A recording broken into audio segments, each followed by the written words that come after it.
Monitor. I'm here to give you a darn good podcast.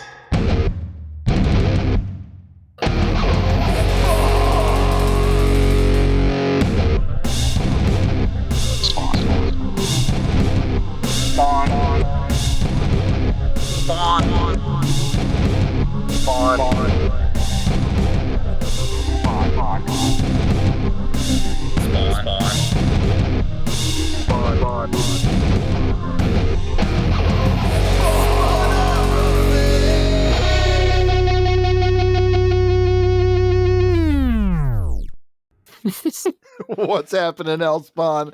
Welcome to a special episode of Spawnography with me, your host, George Marston, pronouns they, them, or she, her. And with me, as always, my co-host, Pierce Leiden. Pronouns they, them. Sorry, I didn't mean to say your name. I stepped on you because I'm excited that we have a guest with us. We did. The Admonisher is here. That's right. The Admonisher is with us from the Violator limited series that we're talking about. It's the Admonisher himself, Lan Pitts. Comic writer, critic, journalist, guy on the internet and in real life. Current rival. Yeah. Current rival, that's right. I feel like I'm the villain from like Virtuosity. I'm in real life and I'm also on the internet. I feel like isn't that also like the third Matrix movie? Oh yeah, I think it's all the Matrix movies. Yeah. I think it is. I'm pilled. No color specificity there. No, just they're all colors, dog. If you take the right one, they're no colors. That's right. So if I take a different one, I taste colors. So like I said, today we're talking about the Violator limited series. It's a special episode. It's our first episode delving into a limited series. And for that, as I said, we've got our guest Lan here with us. He has also read these comics, and we are going to talk about them. They are some of the comics of all time. Some of the comics of all time. I like that we all have our single issues in front of us. That's right. We do. Good old-fashioned floppies. The covers form a nice little trio. Since this is an audio medium, we'll talk about that extensively right now. No. Seriously, though, Lan, thank you so much for being here to talk about Violator with us. What's going on right now that you can talk about? What's going on with you lately in your life? What's going on with you lately? What's going on? This is actually an intervention. Oh, God, I need it. Got a lot of fun stuff coming up at work at GameSpot, and then for my own personal stuff, I have a book from Mad Cave coming out. I still can't talk about, which is a bummer. Image comic stuff in the works. Is it a Violator sequel? Huh? A Violator sequel. One day. One day. Bring back the Admonisher. Yeah, no. Admonisher needs his own. Like, I'm really sad Image doesn't have the balls to make this a trade. So, well, you could package it with Violator versus Badrock, right? That's the other Alan Moore Violator miniseries. I don't understand why covering. It would print money. I don't understand. As anything with Badrock in it traditionally has always done. I don't know if you know this, but he's bad and a rock. That's right. So. It's the Badrock bump. It's like he was Wolverine for Image. You put Badrock on the cover, top of the charts. Well, he used to be a bed and a rock. So yeah. I just started watching that movie Suzume from last year, in which in the very beginning a man turns into a chair, and then yes, he never turns back. No, he's not. That's not the main plot of the movie, but. That is a thing that happens and a character that you live with. So did not sell a lot of action figures. Or sold tons of them for dollhouses. Come on. We'll see. Yeah. That begs the question, are all chair action figures Suzume action figures? Maybe. Depends on the articulation. Well, it's got 4 legs. Yeah. And a back. That's it. Well, Violator, 3-part limited series. We'll get into the credits in a minute, and we'll get into the comic. Before we do that, Lan, let's talk a little bit about your history with Spawn, because I know you, like me, have a long history with both the comics and the toys, and I know that you've been interviewing Todd McFarlane regularly for quite some time, so you've spoken to the man himself. Let's just get into some of your history with America's greatest superhero. I believe you mean the world's greatest superhero. The world needs Spawn more than ever in these trying The times. world needs Spawn more than ever. Arguably, the U.S. government would love to have Al Simmons as if he was alive. Arguably, They would, dude.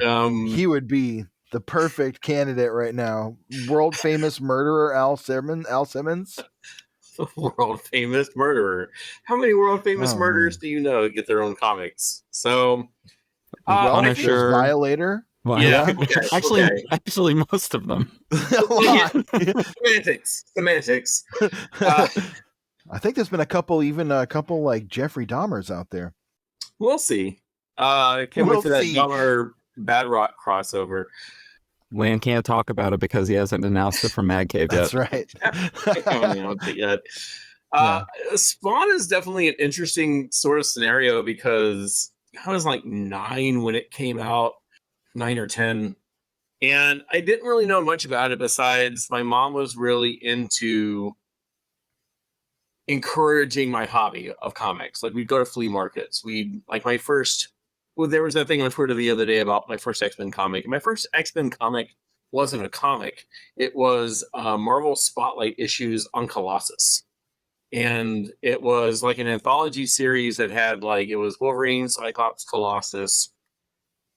And they all had different, it was like I said, anthology series, but the main feature were different X characters. And I know one of them has a really good Kevin Nolan cover I think about a lot. It's just... Oh, yeah, he did a lot of those Marvel Spotlight covers. Yeah, it's badass. Yeah. It's just kind of stuck with me forever. So Spawn was one of those things that came out, during the investor period of... You didn't see the investor period of comics, where you could learn about how to collect comic books, the tape, narrated by TV's Frank Gorshin. And basically going through that, Image was hot. Image was a revolution. And I think my first Spawn comic wasn't really a Spawn comic. It was the comic that came with the toy.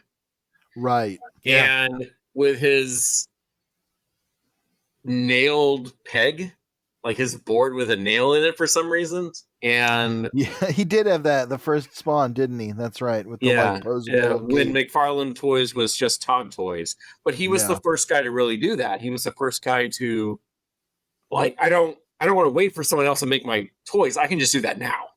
Yeah. And I think that was the relationship. And I in and out of reading because I was a Wizard magazine addict. And same. Yeah, so I wouldn't really do monthly, but because I love how inside the comics that we'll go into, it actually says Spawn almost monthly. Almost monthly, yes, on the back cover. And that is, if you are listening, if you've listened to our episodes about Spawn Batman and the Houdini crossover, oh boy, you know that they were released in Spawn crazy 19, order. Spawn 24, Spawn 23, Spawn 20, Spawn 21, something like that. So within a message all right, don't read the book you just bought. It was trying to decode the Rosetta Stone. Go back and read all of them in order. Yeah. And it'll make more sense. And you know what? It doesn't make more sense. Technically, it makes less sense. But that's fine. There was that time when Image almost became a parody of itself. And I kind of fallen off the Spawn train. I got back on the Spawn train after the movie came out. So this is the coolest thing I've ever seen. Because when you're 14, your brain isn't really fully formed, so it doesn't matter. Those effects look really sick back at the time. Really 1997, you were like, whoa, the cape. Yeah, that's my favorite thing about it, because talking to Todd about the movie and a retrospective, I think we did a retrospective not too long ago. And he was like, I didn't want it to be a vinyl thing. It's its own living thing. How do we do that? Well, computer graphics weren't really around. I'm like, yes, we can make it though. Let's do it. And yeah, the cape moves around. Malboja has PS1 graphics. It's great. Yeah, absolutely. 10 out of 10 every time. And of course, directed by an ILM guy, I believe, a big one of the pioneering computer graphics dudes. Yeah. Who also he and his buddies also appear in the Myths arc, Spawn number 14 and 15. That's right. Oh, that's killer. I didn't know that. Yeah, they're the Where little the kids Violator tells them a story about his past with the medieval Spawn. Yeah. Oh, I want to backtrack real quick, Lan. You had mentioned like Image becoming a parody of itself. So Image obviously starting in 1992. You're falling off, I'm guessing, like 95, 96. Okay, because the movie's 97, right? Yeah. When you say parody of itself, what do you mean? For listeners who maybe either weren't old enough or were old enough but weren't clued in on the wet works and the darkness and the cyber force of it all. Yeah, it was basically, it became an idea of just, hey, how many times can we rip off X-Force before somebody says anything? How many times can we rip off the X-Men before anybody says anything? No one's going to say anything? Perfect. Let's keep doing it. And that was kind of the thing. It became like this ultimate. I mean, when we think of 90s aesthetics, there's definitely an early 90s aesthetics because the 1980s didn't stop until 1991. Yeah. And and then like the late 90s aesthetics, which also didn't end until about like after 9/11.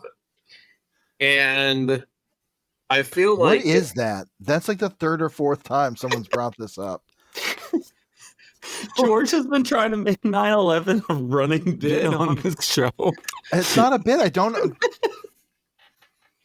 I've only cut it out. I've only cut it out once. Listeners, if you can explain it, please. Spawnography at spawnography.spawnography. Send it in. It's the number you call when you need the cops. That's right. Anyway. Great. Love it. And yeah, so I think it just became like a parody of itself. And it was just trying too hard because they could get away with a lot of things. It was edgy for edgy's sake. Everything still looked cool. It was still like some of the most underground and like underutilized guys like in artists and comics. Like the fact that Mark Silvestri was still over there doing his thing when he could have come back easily. Like, I mean, Jim Lee sold his company. Yeah.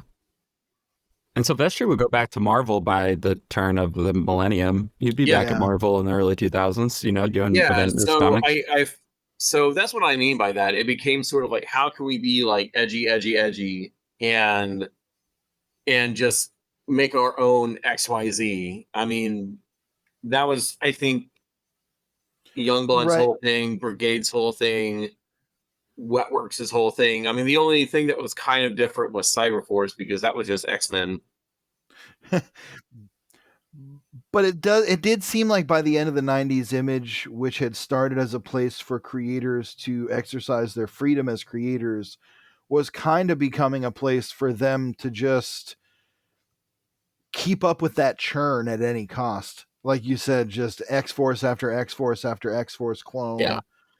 Trying to keep up that zeitgeist that had started it selling in the beginning and trying to make that a thing. And you're right. I do think by the end, I was more interested by the late 90s, by the time the Spawn movie came out, I was more interested in the toys than the comics because the toys were getting cooler and cooler every iteration. And the comics were kind of just going on and on and on. And the thing is, we're kind of now getting into some of that era with Spawn where it's starting to be less of those big story moments that everybody talks about outside of Spawn, like less lawsuits and less of those things and more just Spawn doing its thing and Spawn being a superhero. And I think that speaks to Spawn's longevity. Obviously, the Todd father being pretty stubborn about making sure that it exists, which is great, but it's not an X-Men book and it's not an X-Men ripoff, and you could never accuse it of being that. And yeah, you could maybe accuse it of being like a riff on Spider-Man, but not really. And you could maybe consider a riff on Batman, but not really. You could maybe consider a riff on Doctor Strange, but not really. It's really none of those things. And it's so in so much as it has some influences from those things, right? And so I think that's what makes it such a fascinating little artifact and why this is not called cyberforceography. In all seriousness, like no shade to Silvestri. I love him and I love his work. But it's interesting. Early on in the show, a few episodes ago, we spoke about the big Peter David, Todd McFarlane sort of debate, writers versus artists. And I think ultimately the homogenization of Image Comics over time does speak to, you might need a couple of writers. You might need a couple of guys to write new ideas, because when you don't have 30 years worth of continuity to work from, it seems like all you're doing is recycling those ideas and you're not actually writing new ones. Creating new costumes more than new characters. Right. Over and over. Whereas I think Spawn mostly avoids that. I don't think it's wildly original all the time, but it swings so hard every single time. And sometimes it hits a grand slam and sometimes it pops out to the pitcher, for a metaphor that Todd would appreciate. I love how you used a baseball metaphor. Yeah. If there was someone who was going to do that, yeah, it's not going to be me. It's not me. It's not me. I'm glad you got to do that. Good job. The funny thing about the similarities between Spawn and Spider-Man, like some of the visuals with the chains, some of the symbiote kind of qualities with Venom, who, of course, Todd co-created the Venom aspect of Venom. The funny thing about that is, in our first episode, we talked about this a lot. When you go back and the history of Spawn, that Todd was working on this character and thinking about this character in his teens, long before he ever worked on Spider-Man, what you're really seeing is the elements of Spawn being moved into Spider-Man in that time. Yeah. Yeah. Okay. 100%. And if you look at that, he did that one issue where he draws Prowler. Prowler is straight up just green and purple Spawn. Yeah. At that point. Well, I mean, you also had, to counteract that, you had the Spawn influence, the Spawnification of guys. You had, Prowler for sure, whose cape became like its own thing. But you also had guys like Nightwatch. If anybody remembers who Nightwatch was in the mid-90s. Well, look at that guy. That's just Spawn with the serial numbers filed off. On the aesthetic level. That's the recursive thing about, and that's, I think, the enduring thing about Spawn. Yeah. Why we're still talking about it now is that Todd did what he set out to do and created a character that does stand toe to toe against characters like Spider-Man, Batman, more than a character like fucking Nightwatch, who the quarter bin hero Nightwatch, who I'm sure is going to get another resurrection in all new, all different, whatever Marvel sometime. But Spawn stands up against that because it doesn't feel, because it was Todd McFarlane putting those elements into the stories that he was then kind of feeding off of when he went off on his own. It feels elemental and it feels like a natural part of the comics landscape. Yeah. That the book itself, the world is pure 16-year-old Todd. I mean, he created this character just, when he was a child, and they finally, like, seeing those original designs is still like wild to me. Like that original staple. That new toy is cool. Oh, yeah. I need to I really love it. Yeah. But he's like, I never saw talking to Todd this one time, and it's one of my favorite things because just on a design aspect of Spawn's costume, it's wild, it's Ghost Rider, it's Doctor Strange. But when it said, but it's Superman. Yeah. And I said, how? And it's like, well, instead of an S, no one really sees the M on his chest from Albosia. Yeah. And that like blew my mind because like 20 whatever years later, I never noticed it. I remember it became more prominent in the second design when he didn't have the white panels under his arms. He just had that white line when he in the one big boot era, which we're getting close to. I think I guess with this book, we're not in our regular coverage. We are. The M to me though always was Trial of Magneto. It's always Magneto. That's to true. me. It does look I'm like that. always like, yeah, that's just Magneto costume. But yeah, all right. That's true. And it is that Malbolgia symbol. It's almost like the Matt Groening initials on Homer Simpson on his head, where it's like his hair and his ear. It's a little signature from the devil himself to his spawn. As we get into this, we'll talk about it. There's a moment in issue 1 that I think Alan Moore forgot that other Spawn comics existed, where Clown is like, that Spawn guy or Prawn or whatever. Yeah, Clown doesn't seem to know who Spawn is, and that's just no. They know each other very well. So as we're getting into that, I'm about to read the credits, but this book is listeners. This book is Alan Moore. I don't know. Maybe he wrote it drunk and forgot that he had ever written Spawn comics before, that he'd ever maybe read them. I think it's always funny whenever anybody interviews him now, and they're like, "You remembered them Fleabiac brothers?" Well, he created them, so he had to. So he also wrote like part of the explanation of what Spawn is. Yeah, that's very true. But it's he created the parasite, right? The K7 Letha. So yeah. Anyway, here we go. Violator #1. Image Comics presents The World. Story by Alan Moore, pencils by Bart Sears, inks by Mark Pennington, letter Tom Orzechowski, colors by Steve Oliff and Oleoptics. Oleoptics is Tracy Anderson, Stacey Cox, Patty Stratton Jordan, Kirk Mobert, Marie St. Clair, Mo Sampson, Quinn Suplee, The Best Name in Comics, Christ Wolf, Breck Blackford, Bobbin Robertson, Leia Rude, William Zindel. Violator, created by Tom McFarlane. No dedication on this one. I stumbled over Bobbin Robertson because I think that might be an error. I'm pretty sure I think that's Robin Robertson. Or now it's corrected. We'll see. I also noticed here in the indicia it says it's printed in the Great White North (Canada). I didn't notice that. So, oh boy. Rundown of this limited series. Now that we've got the credits out of the way, the basic premise overall is Violator dealing with Tony Twist, aka Vito Gravano, sending his hitmen after him because Violator was ripping out hearts from members of the Mafia way back in the first opening arc of Spawn. So all these issues later, we're finally picking up with the Mafia storyline of Clown and Tony Twist, aka Vito Gravano, I always almost forget it, sending his goons after him. There's a couple other parties getting involved. The famous Fleabiac brothers will also be a factor.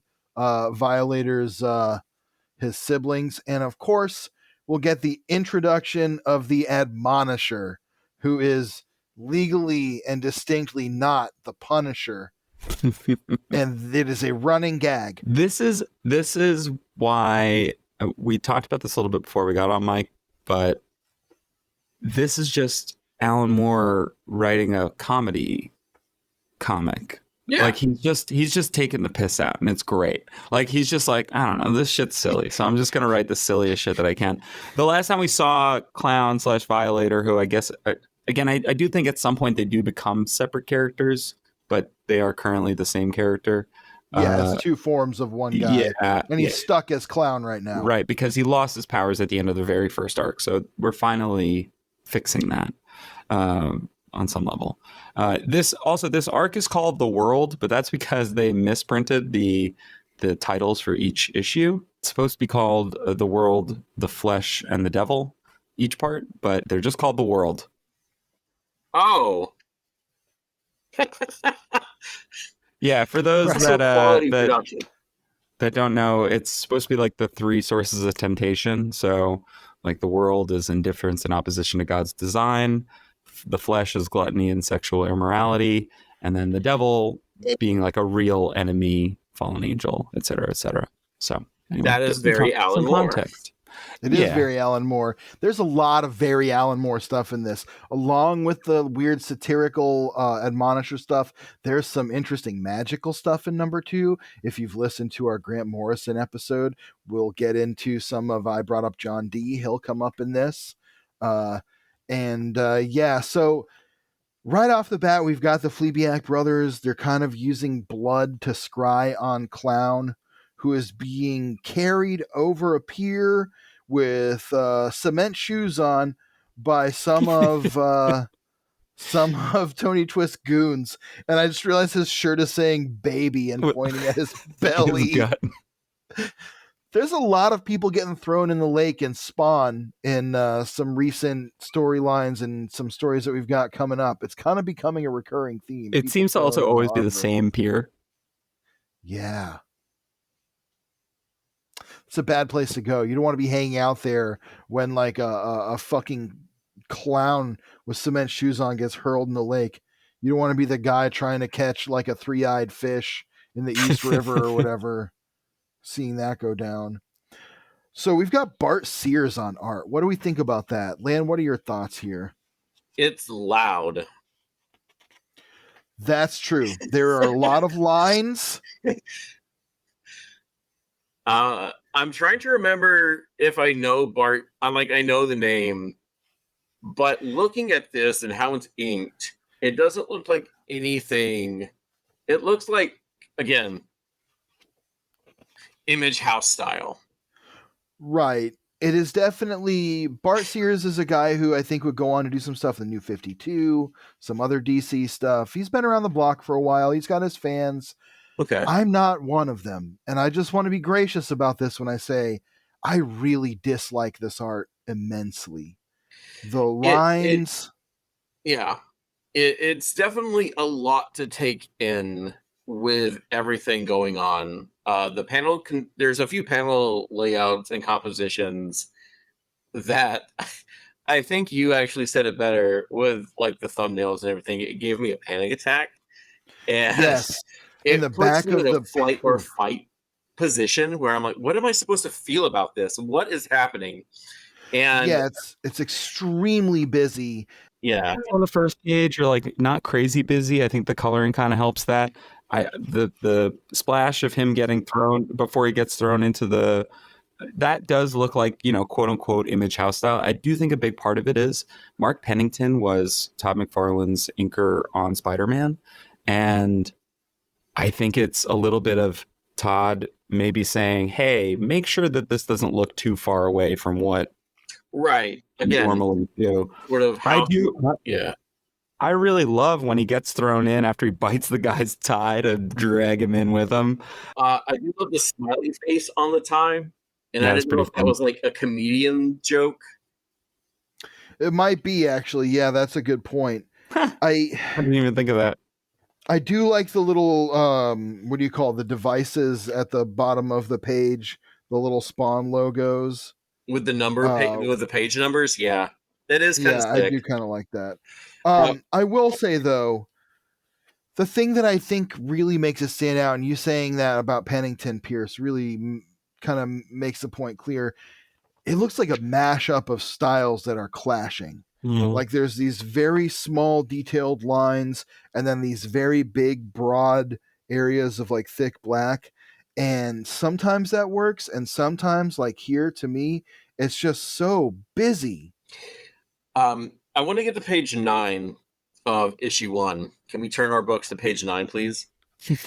So there's a few, the top panel is where I love how they're using a scrying spell with people's blood, and apparently different types of blood are more clear, but the lettering is usually top to bottom, left to right.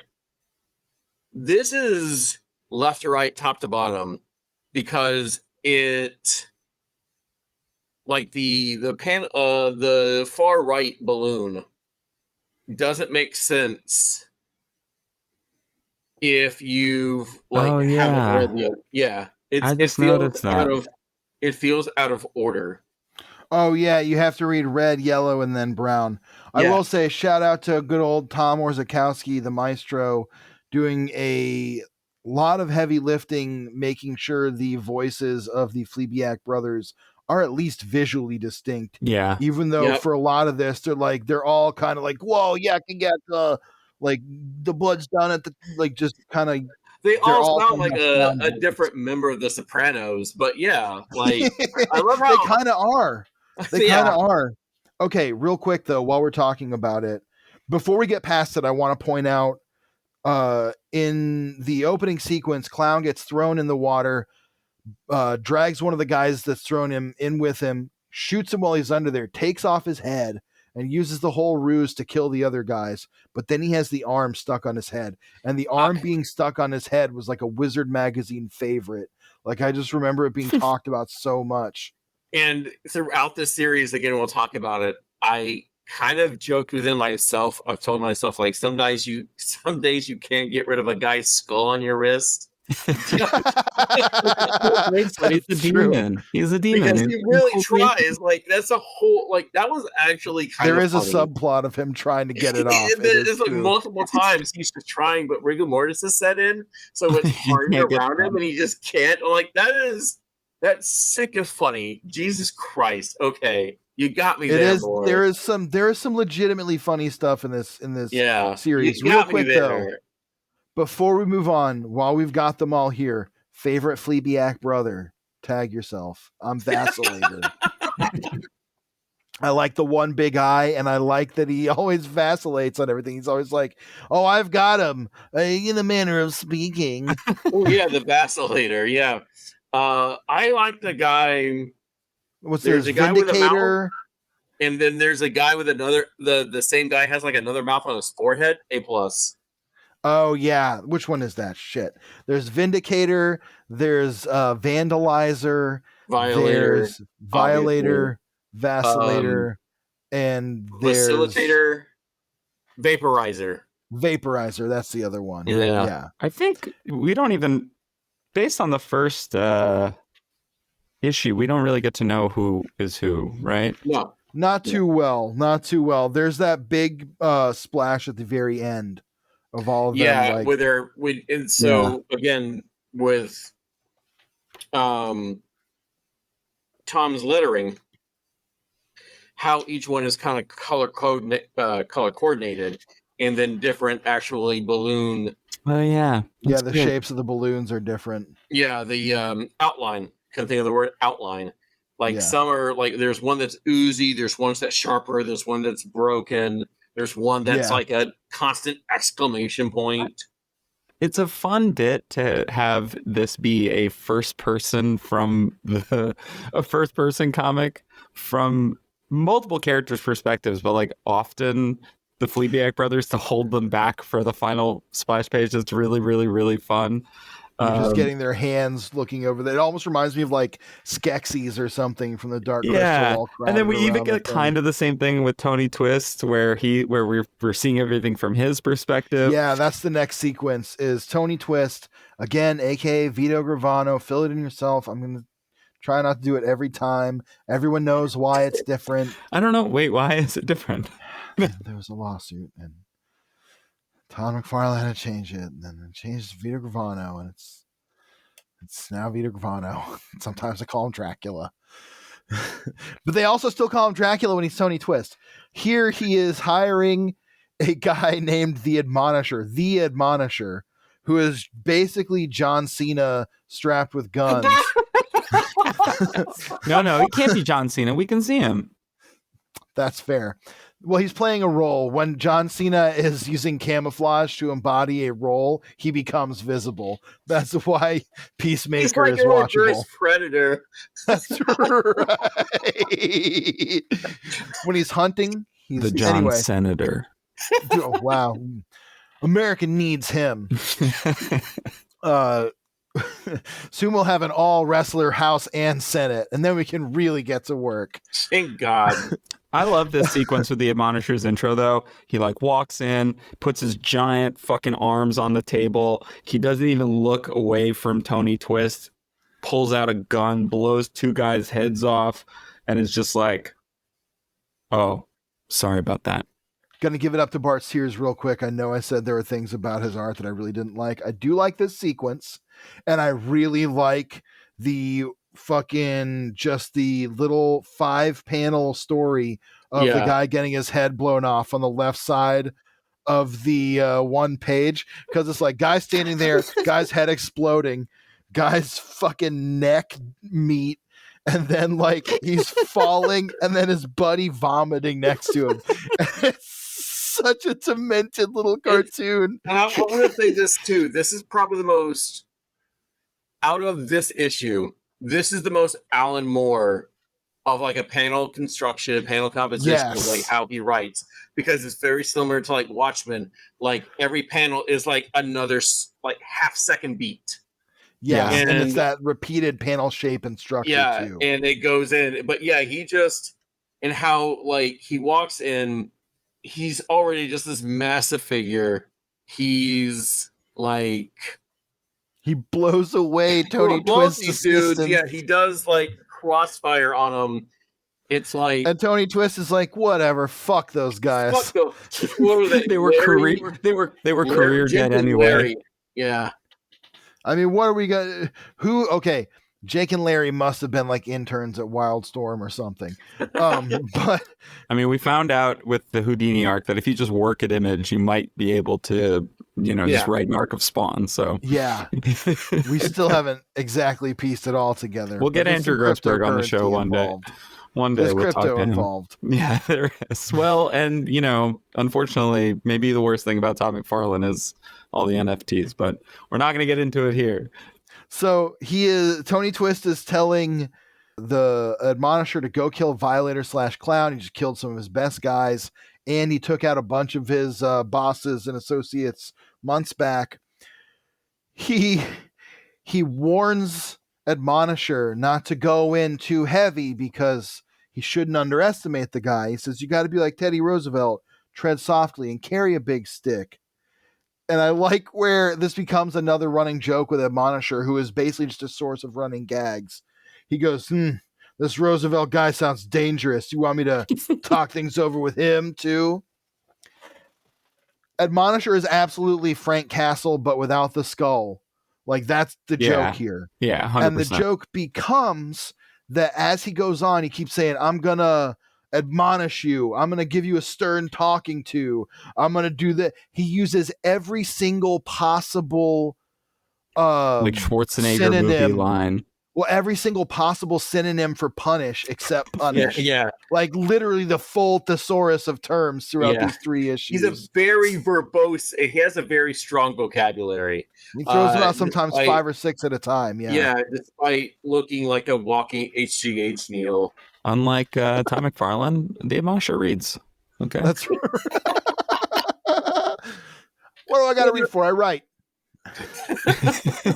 It's very Johnny Ramone. It's very Johnny Ramone. For context on that, Gary Groth asked Todd what he reads, and Todd in like 1993. Yeah, and he was like, "No, I don't read anything." And he's like, well, "You don't read anything? Like you don't read?" And he's like, "No, what?" And he goes, "What? If I read Shakespeare, I'm gonna start writing like Shakespeare?" And Gary Groth is just like, I mean, that's not what I was getting at, but like, I guess you have a point. It's very Johnny Ramone. Johnny Ramone famously, after the Ramones started, people would ask him, what are your influences? And he'd say the Bay City Rollers, and I think there was one other one where they're big influences. But then they'd be like, what do you listen to now? And he'd be like, nothing. I don't listen to music. As soon as I started playing the Ramones, I stopped listening to other music. And then he also very famously wouldn't practice the guitar. He was like, "Does a fucking he figured construction worker go home and play with his fucking hammers and shit?" Yeah, he got that down. Anyway, I do. There are parts of this, the Bart Sears stuff, that work for me, and then there are parts like every drawing of Clown that I like. Clown's weird little lumpy legs. I like his lumpy legs. I like that Bart Sears was just like.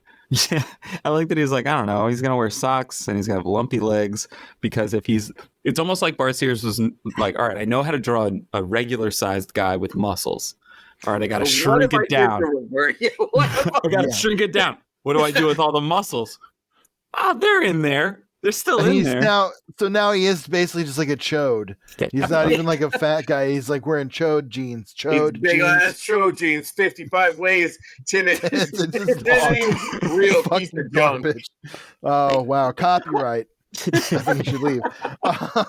One thing I like about this splash page here, though, of Clown after we meet the Admonisher is using the Fleabiac brothers as the kind of viewpoint characters to a lot of this allows us to keep that very Todd McFarlane style of using the hands to frame the outside of the images. That's just a repeated motif. And I really love the furry hand down here that's holding the hair of the woman who's being bled. That foreground bit right there is actually really nice. I really like the inking on the hair.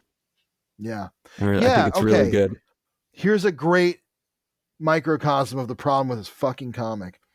You see the hair on her, inking on that hair. Then you look at the inking on Clown's hair. Now, obviously, they're meant to be different textures and colors, but it's that clashing of styles. We're seeing both of those next to each other like that inking, the way they're inked, is really clashy to me. And sometimes you see that multiple textures and styles like that on the same character. Like Admonisher becomes illegible at some point with all the veins rippling all over his arms. But I also feel like that might be a little bit of the joke. Earlier Lan was saying that like Image became a parody of itself. This is 1994, so it's a little earlier than we were talking about. But I do think that this is Alan Moore almost commenting on like comics of the 90s becoming parodies, where he's just like, I'm just going to do a parody of all of this. I'm going to get a man to draw the most lines you've ever seen for every single page because this is ridiculous. And it's like, it's not just the hyperviolence.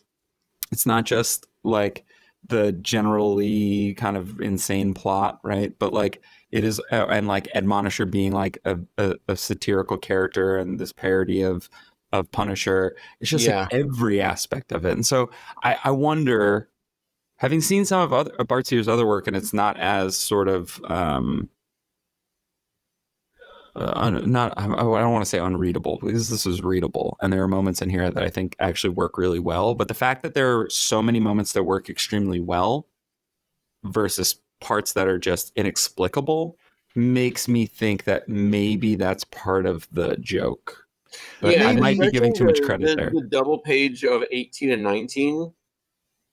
Or maybe it's just that Spawn is almost monthly. Anyway, 18 and 19. Hold on, we can't get to 18 and 19 yet. Can we? Oh yeah, we gotta catch up with the story real quick.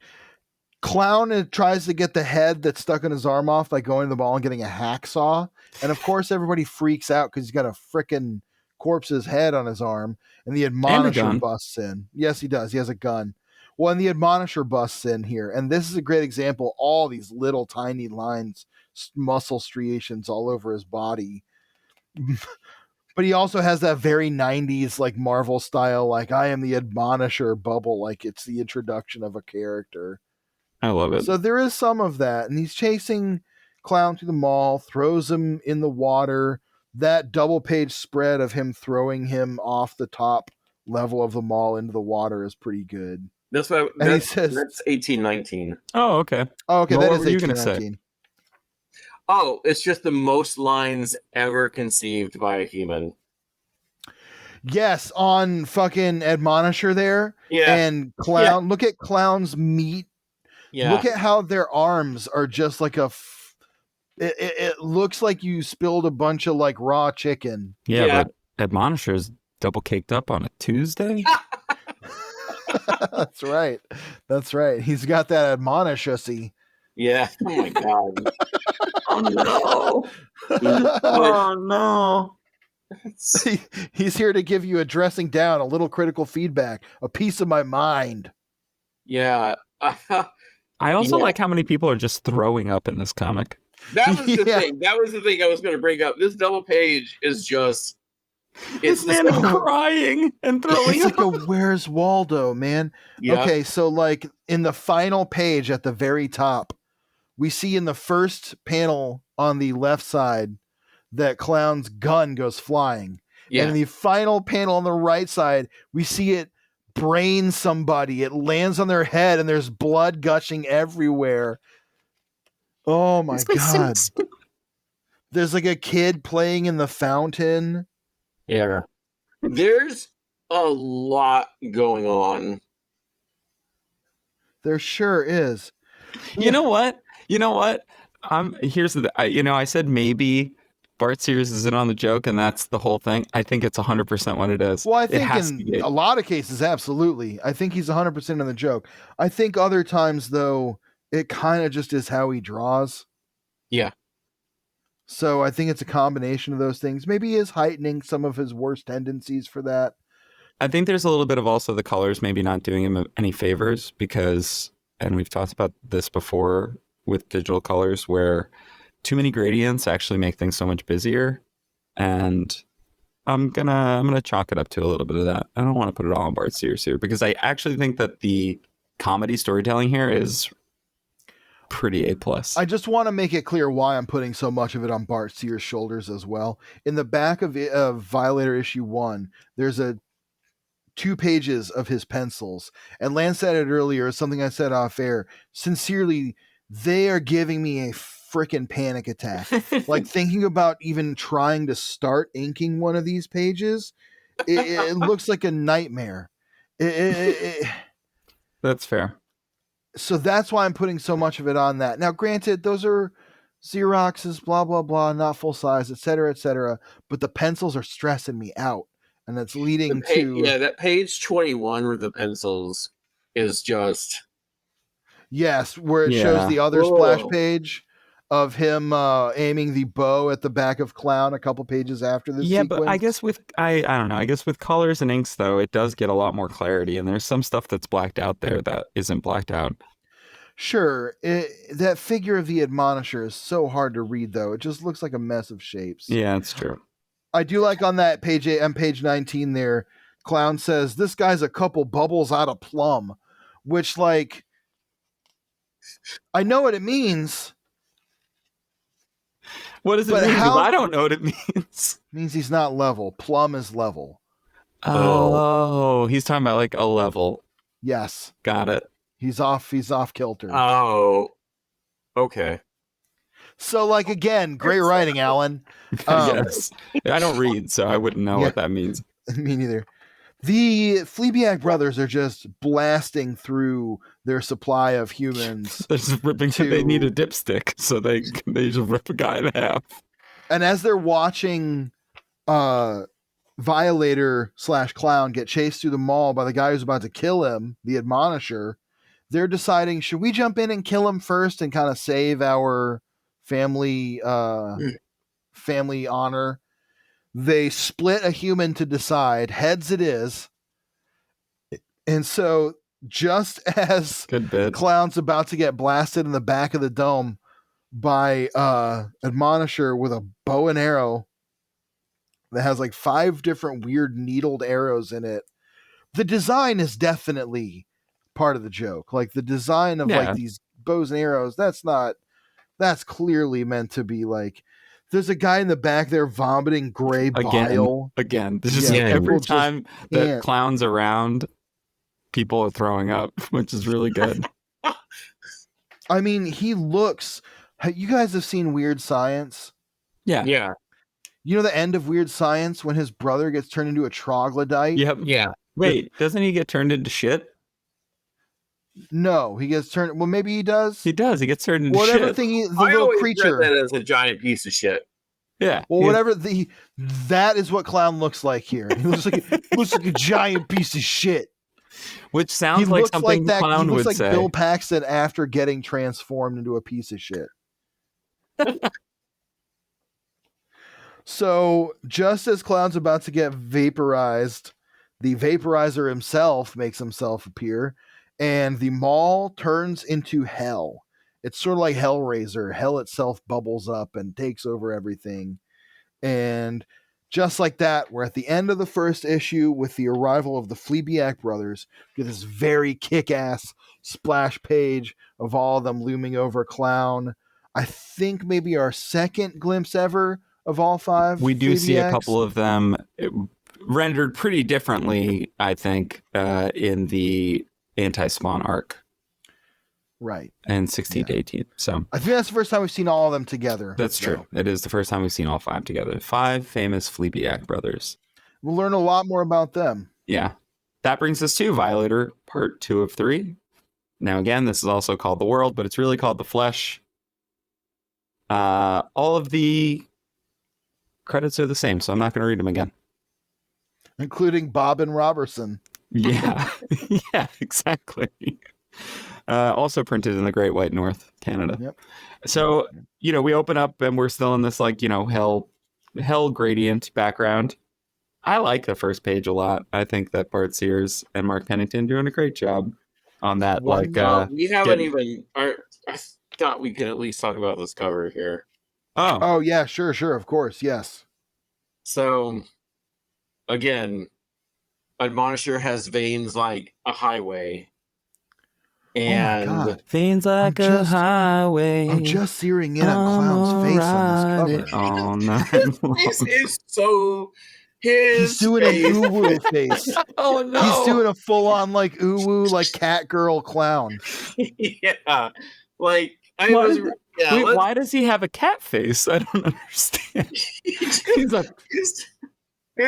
cheeks are because he's just a small bean. It's so his level of balding also changes too. It does. God. But I love that.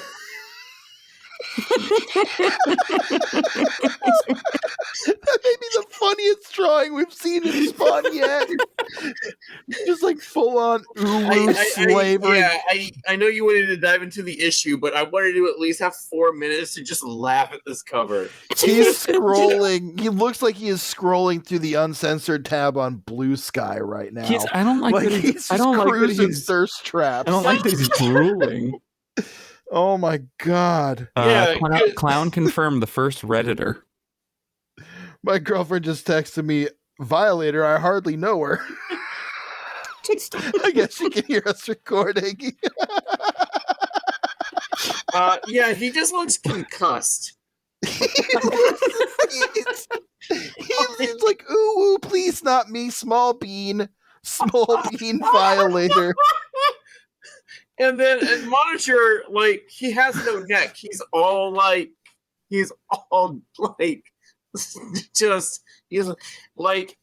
if Brock Lesnar was somehow more of a creep.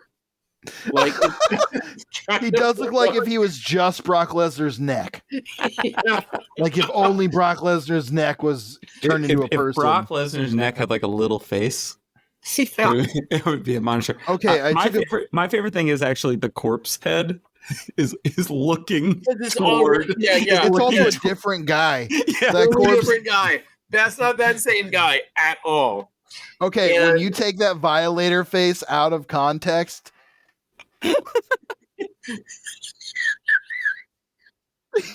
seriously, I'm gonna have to cut so much of this out.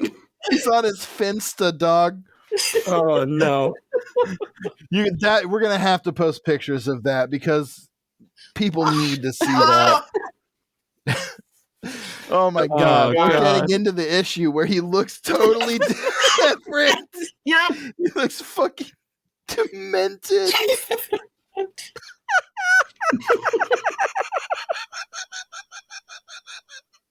Okay. The bottom panel here where he's getting strangled. I love this panel actually. It's a really good panel. Most of it's blacked in and his hair is looking all wild. There's actually there's a very Bill Sienkiewicz quality to the way that's inked to me that I like, that I think serves Bart Sears well. We're not going to talk about the panel right above it though. Look at his face in that. I know, dog.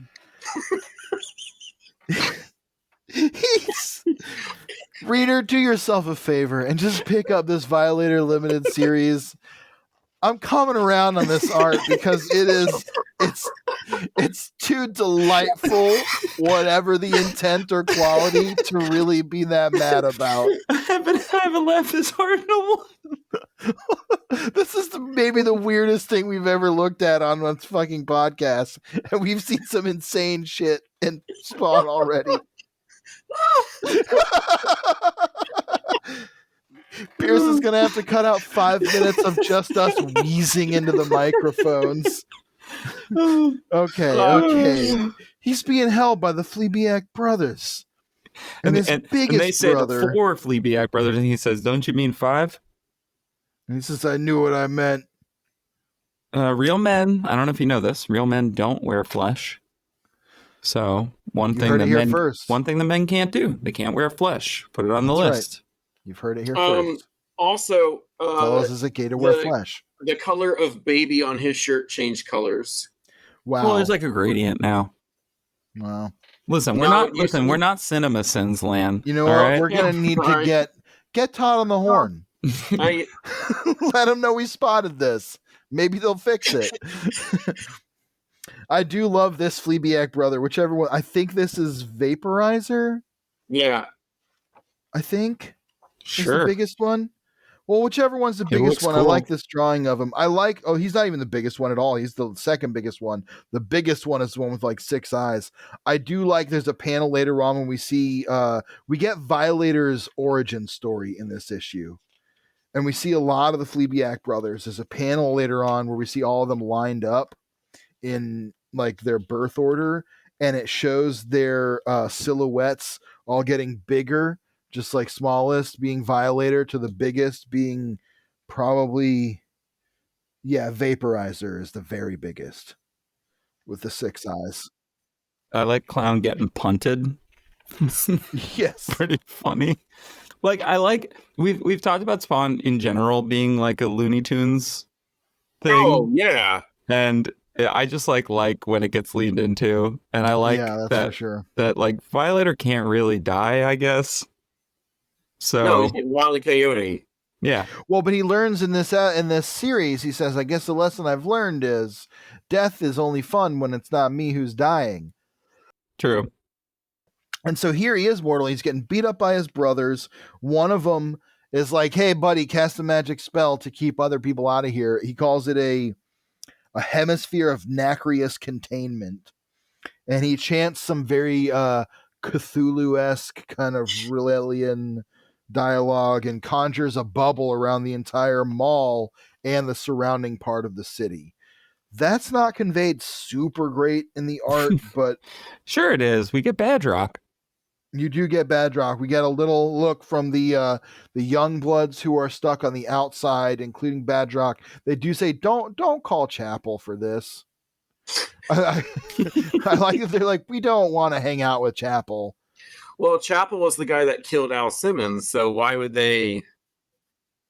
Allegedly.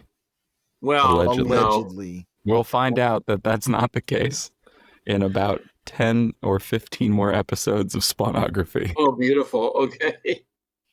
So we get now what's happening is the Admonisher has come up to the Fleabag brothers. He's not scared of them at all. He's like, hey, which one of you is Roosevelt? Before I admonish you. Yeah, before I admonish you, which one of you is Roosevelt? So they start fighting. He blows the brains out of the slimy one. See, but here's also where I really like Bart Sears again. The Fleabag brothers all looking at each other like, who the fuck is this guy? That is a good set of really panels. Good. You know, when his art has room to breathe, it does look a lot better. But there's just so much like spots where it's like so over detailed to the point where even if it is the bit, it's making it illegible. That's true. I think there's so many bits all over that even when it's illegible, I can kind of like when I don't even know which one this is. When he gets shot in the brain and his brain blows out, that illustration is not good in the foreground. In the background, though, one of the other Fleabag brothers saying, I got it, I'm going to catch his brain that's flying away. Yes, that is very funny. It's good stuff. So here we get the origin of the Violator in this 2-page spread. We learn that John Dee, who was a medieval wizard, who was one of the creators of Enochian magic, which is a form of angelic ritual magic to contact beings from Outer Planes, which is very relevant to Alan Moore's very, I don't know if you'd like me saying right-hand path version of magic, but it is a very strict hierarchical form of ritual magic. I'm not surprised at all to see it referenced here because it's kind of was skirted around a little bit in the Alan Moore issues. It's even something that's referenced a little bit in the Grant Morrison issues. Obviously, there is a wizard's duel that's been going on between them for decades. For thousands of years. If you believe the hype. If you believe the hype. I like the origin. We learned that John Dee summoned Violator's dad, who is a giant, massive demon called a Phleboton spirit of the upper airs, aka a blood-sucking fiend from hell. Basically summons this demon, feeds it a woman. Woman is twisted into a hideous monster and gives birth to Violator. I love the baby Violator there. So weird. I will say. Has love that the been baby made Violator into an action figure? Give me baby Give me a John Dee holding baby Violator action figure. Do you see the? I would that and the fucking Violator in the dress made of money with the Justice, the Lady Justice Violator. I also want Teenage Demon Fleabiac Brothers. Teenage Demon Fleabiac Brothers. Teenage Demon Fleabiac. Vacillator is the one who vacillates. Leave that in. So I'm going to keep it in. I'm going to triple it. Okay, great. I think this 2-page spread origin of Violator is legitimately horrifying. Like, I was legitimately a little upset by them just like feeding him a virgin or whatever. Like, I was like, boy, that probably sucks for that poor girl. Yeah. And the next page, though, with the Monisher just like fighting all 5 or all 4 of them, I guess, is what you're talking about with Bart Sears' art in this, where it's like, this is not super legible. Yes, it is kind of also cool. Doesn't help. The coloring because there is no depth or layers to the coloring. Yeah, the coloring is very flat, and it really doesn't help. And where it is rendered, you're like, why'd you render that? Like, it's just not consistent all the way around. What page are you talking about? Double page spread after guys. The origin of Violator. Okay. Where Admonisher is blasting both of his guns, fighting at the Fleabiac brothers. Okay, There's this golden spiral style got it. Series of panels. I like the layout. Okay. The only one of those panels I really love is the one where we close in on Vacillator's one weird eye, his segmented eye. Yeah. I really like that one. I like the colors in that. And I also like these saying, I think we should go for frontal attack. Although, on the other hand, there's a heck of a lot to be said for creeping up on him from behind. But then again. Yeah. So I just, Vacillator vacillates. It's like he couldn't think of a 5th V word. And he was like, I guess I got to make him like a fucking wishy-washy. So this whole time, Violator is, while Admonisher is fighting the brothers, Violator is explaining his origin to the head that's stuck on his arm, who is in turn sort of psychoanalyzing him. I like these pages. I like these pages. Anytime we're cutting back to the origin of the clown, a Violator, I like it. The Admonisher stuff is okay. Yeah, no, I think this is my favorite part of the book outside of the splash at the end, which we'll get to. I don't think the colors look as muddy. And I think when Sears closes in on expressions when he's not making people look concussed or they got a touch of the palsy, like, he's really good. These 2 coinciding panels, the panel at the bottom, panel 3, and then panel on the next page, it's almost the same, but it's the slight twinge of him like understanding what the head is saying. It's that 4-panel sequence right across the top and bottom of both pages. You're right. Yeah, it's good stuff. Not bad. With a cool monster in the middle. Yeah. I do like Violator tearing out his own father's brain or whatever. Yeah. He said breaking his world. He said that his father said he told him he'd broken his heart. And he says, I mean, I'd also broken his limbs, his back, and his record for biggest hole made in victim. Everything those boys learn, they learn from me. Because Violator is the oldest. Vaporizer swallows the Admonisher because he's big enough to swallow him. And then his stomach hurts. He's like, my stomach hurts. And they're like, are you okay? And then the Admonisher bursts out of his stomach, guns blazing, yelling, it's admonishing time. Yeah. Honestly, that might be what I use as the art for this episode. Just because I'll change it to it's podcasting time. I mean, honestly, that's a good one. And obviously, in that case, it's very clear that this is definitely Alan Moore being like, if I have to write a stupid superhero comic, I have no idea what Alan Moore's accent sounds like, but I assume I nailed it. I think you got to bring it down a few octaves. Yeah. Okay. Well, I won't. I won't earn his ire that way. You know, he seems like if I'm having to write a stupid superhero comic, I'm going to make it a stupid funny. I'm going to have a little fun with it. You know, if it's not going to be like a poem unto itself, I'm at least going to make it a fun gag. Yeah. I mean, I love that right after that, it's one of the Fleabag brothers saying, do you think this is what humans felt like the first time they saw Alien? I do like that one. And then we learn that Malebolgia hired the Violator and all the Fleabag brothers after the death of their father. Here is where the Violator gets mad at the head that he's got on his arm finally. And he goes whap, whap, whap on the ground. Whap, whap, whap. Just like that part in that Kendrick Lamar diss track. You heard that? Yeah. That's the only thing that came to my head. Whap, whap. Like he's slapping him. And that's what he does here. And he still doesn't manage to get the skull off his head. He just busts it open and one of the eyeballs is hanging out and the brain. Ow. Yeah. This is the point in the book where I'm like, it's starting to go a little long. Yeah. This could have been a 2-parter, I think. But, you know, Alan Moore's having a lot of fun with the Vacillator and the fucking Admonisher and all the other whateverers. And suddenly, in the midst of all this, Clown has an idea. He busts himself out of the mall and goes to search for none other than Al Simmons, the Spawn, or the Prawn, or whatever. Which is funny because, like, he knows exactly what a Hellspawn is. That's like his whole job. And I don't know if that's meant to be him making fun or if he's just like, Alan Moore was like, I don't care.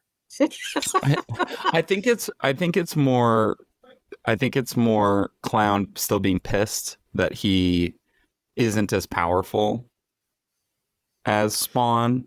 Yeah, and that Spawn has kind of like skipped him in terms of like the hierarchy. So like he's sort of like Spawn's errand boy in a way. Then we get or like the final. That's true. He is sort of that. Yeah, that's fair. So then we get the final page of Spawn. It's a big splash page. It is it's pretty much the only Bart Sears Spawn splash really that we get in these 3. It is the only one. How do you guys feel about it? I don't like it. This is actually I disagree. This is actually my second favorite part of the issue. I feel a few things. One, the figure composition. Yeah, it's Spawn has never, for some reason, looked bigger. Like Al Simmons was a big guy, but he was not. He's puffed. Yeah, he wasn't like fluffed. the size of a couch. And like I think it looks good. I think the colors are exactly the right saturation they need to be to where the light's coming off of his gauntlets and everything. No feet, Image House style, I guess. Yeah, he does conveniently have the cape covering how his feet would be. Yeah, and you have just that hint of Clown's arm there. Yeah, and like I think this looks cool as shit. I think it's definitely, it's not McFarlane Spawn, but it's still, I don't know. There's something about it that's just, this looks cool. And I think at the end of the day, that's what kind of Spawn is really all about. And I think it works. I think what's throwing me off, the only thing that's really throwing me off is the positioning of his eyes and kind of their relative The mask shape. is a bit weird. Yeah. The eye. They're almost, it's very, his head and neck is very thumb-like. Yeah. And then the eyes are on the side. I like the positioning. He is jacked. He is massive. He looks The like anatomy. he looks like the Admonisher wearing a Spawn costume, and that's He is what I Admonisher sized. Yes. that's what I don't really like about it. It looks wrong. Like it doesn't look like Al, and I think that's because I'm used to the more Spider Mini Toddification of Spawn, and so to see him like be a fucking unit is odd. Like I said, he's the size of like a couch. We get this. That's the final page. Is Violator going to Spawn for help? And it does indeed say at the bottom, next, the devil. Yeah. So again, this is supposed to be called The World of Flesh, the Devil, but that's going to move us on to Violator number 3. Well, hold on, before we get there, there's some back matter on this issue. Wait, we're going to do back matter at the end. All the back matter at the end? Yeah, because it's much easier to do it that way. Okay. But I did notice that they do promo Violator number 1 in the back of Violator number 2, which is just some really peak distribution issues. Yeah. There's a few things I want to talk about. We'll get into it. But let's get through this issue first. Yeah, we'll get into the back matter last of all. Well, like the back matter, we'll do the back matter at the end. So Violator number 3, it has the exact same credits, except that our penciler this time is our good friend Greg Capullo. Greg Capullo. Yeah, let's talk about this cover.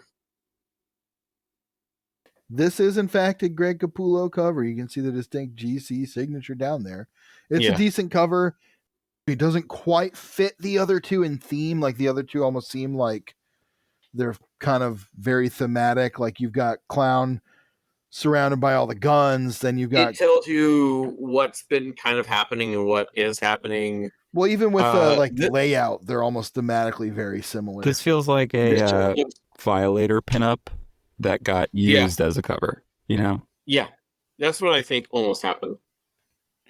That is, and you got, I do like the head and the back in the box there, like looking all shocked. Yeah. Violator, that's my favorite part. Yeah, it really, you guys are right. It does look like it was a Violator pinup or something that was used as the cover. And it's fine. Yeah. It's interesting because there's a Violator pinup at the end of Violator 2 by Greg Capullo. So, you know. We get Spawn flying into the air, opening up here.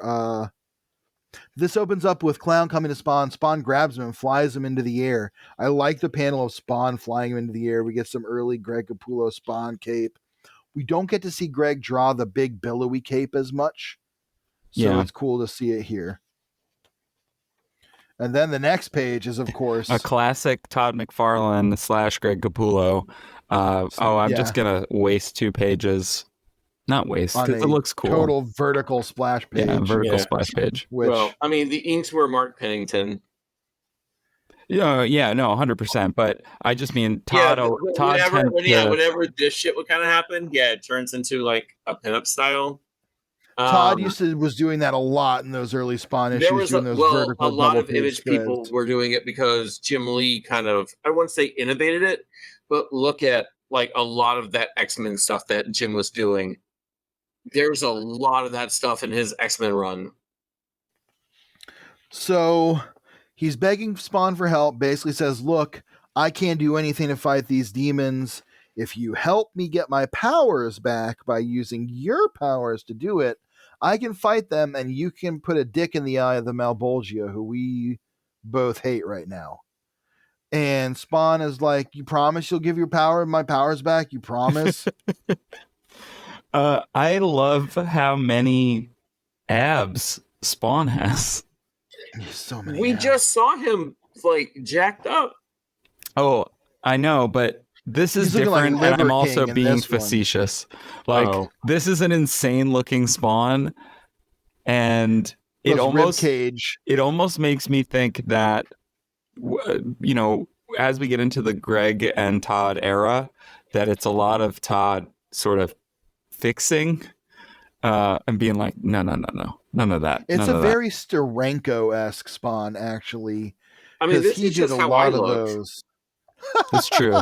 All wrinkly and weird and covered in green fire. Yeah. That's how I look. Like, And by that's how I look, you mean the head that is still on Clown's arm, right? That's how you look. Yeah. Yes, that's how I look. That's how I look. Which is a different guy again, by the way. It is. It's a different face almost every time. Spawn is like, "You promise you'll give it back?" And he's like, "Of course I do." And Spawn's like, "All right, then fine." I like the page here, the kind of ritual page of Spawn like leaping into the air. The anatomy on his legs is very questionable, but then again, it's also questionable on the Clown, who once again just has these like worm feet that he's wearing like jeggings that just like taper into like scraps. Oh yeah. It's almost like he doesn't have feet. It's really what it looks like. So, but we do get a good foot on the next. We get a good foot on the next one. Googling clown foot pics. Oh, that don't Google that. You're ever. on a list now. You will get the biggest feet you've ever seen. Stuffed into those weird shoes. I don't need that. No. Spawn gives him the power. Clown is like, finally, I've got my power back. And Spawn is like, hey, haven't you forgotten something? And he goes, yeah, sure. And just kicks Spawn off the side of the building. Now, it's never really shown in here, but Spawn does get his powers back from Clown there. Yeah, we do find that out do we find that out in the hunt? I think, or is it right after? When we pick back up after that, whenever it's right after this, that he makes a reference to he got his powers back. Yeah, because this is concurrent with the hunt, which is kind of why Spawn's not around. Referencing it. We're the experts. We should really know this, but it's fine. But the timing is also a little funky.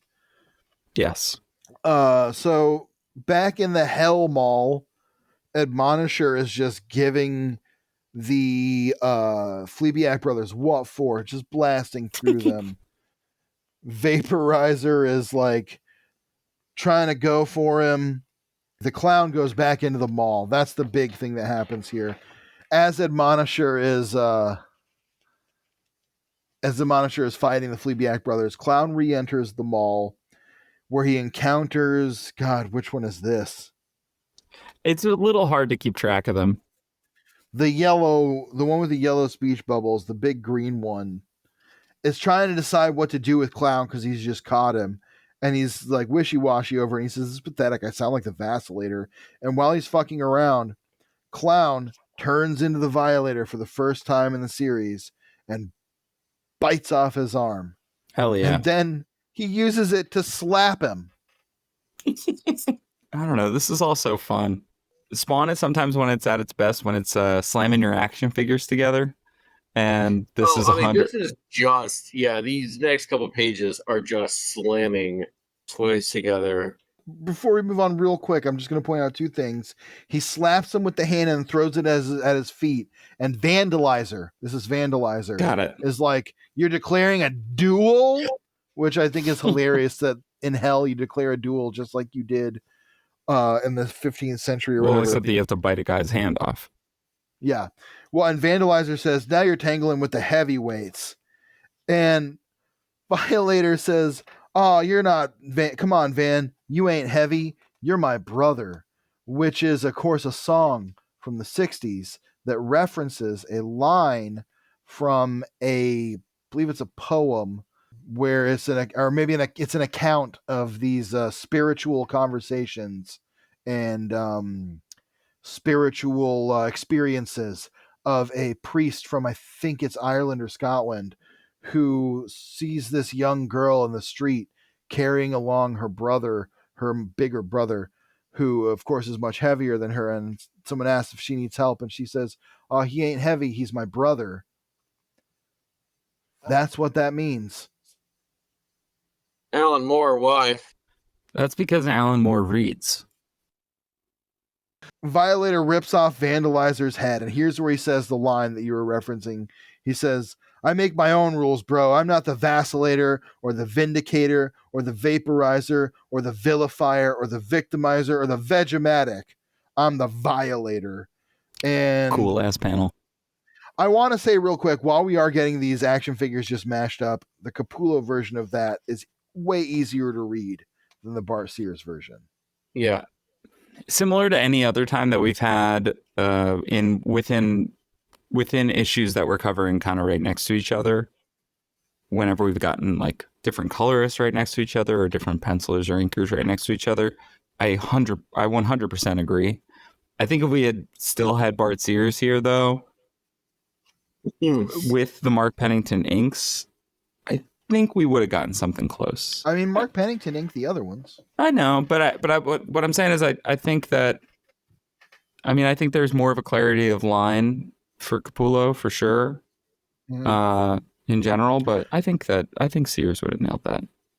I don't know. Yeah. I guess in talking about it with you guys, I really like the first two issues more than I like them the first time around or second or third time around. And so now I'm maybe on Sears' side a little bit. And I wonder if he's playing up maybe some of his worst tendencies for the joke. Right. So we'll never know. Yeah. Bart Sears, come on the show. No. No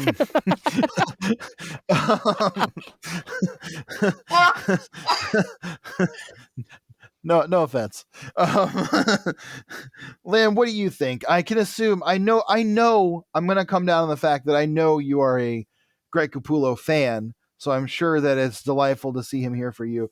But what are your thoughts on the difference between Sears in the first two issues and Capullo here, having him come in and do the finale?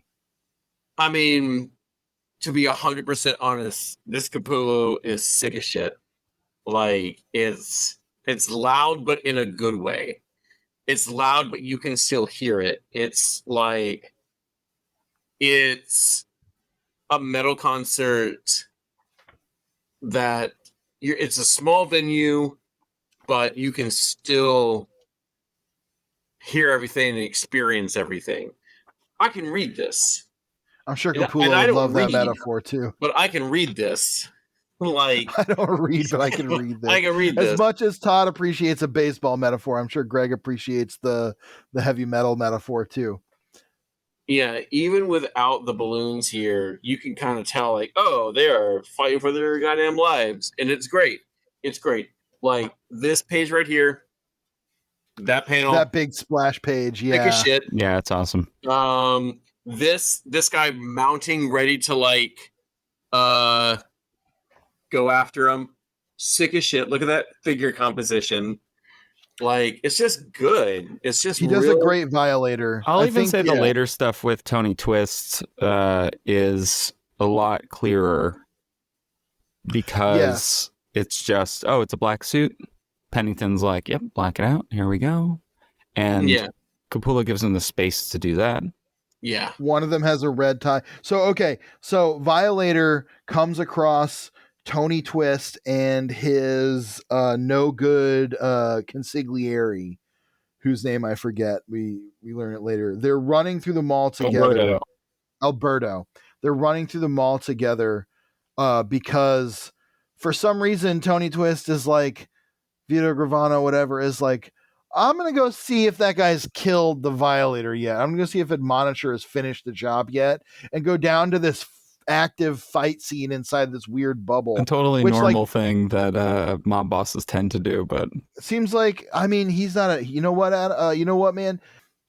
That is why he is built different. It's true. He's just built a little Tony different. Soprano based on Vito Gravano. That's right. I've heard that. Famously based. It's 100% ripoff. David Chase, big fan of Spawn. In the case of this, Violator finds Tony Twist in his mud, and it becomes this funny little double blind gag. The thing that I like here is Vito Gravano, Tony Twist, is like, I finally remembered why I keep you around, Alberto. And just as Violator busts into the place where they're hiding, we see that Tony Twist has given Alberto his glasses. And Violator cannot tell the difference between the two humans because they have the same shaped body and they're dressed exactly the same. He even picks him up and he goes, little fat sunglasses. Yeah, it's him, okay. which I kind of love that. He's like, yeah, fine, whatever. And this becomes a thing in just a moment too, where Clown is like, what am I going to do with this guy? Oh, I know what to do. And he makes Alberto his little double too. He puts a clown wig on him and sends him out of the store because he knows his brothers can't tell the difference between humans either. But also after Vito does that and kind of gets away, in the background is Gags R Us. Yes. Yes, there is. Gags R Us. Oh, that's the store they go in, is Gags R Us, because that's why there's a clown wig in there and stuff. They think they've killed or captured the clown and they're taking him back to hell.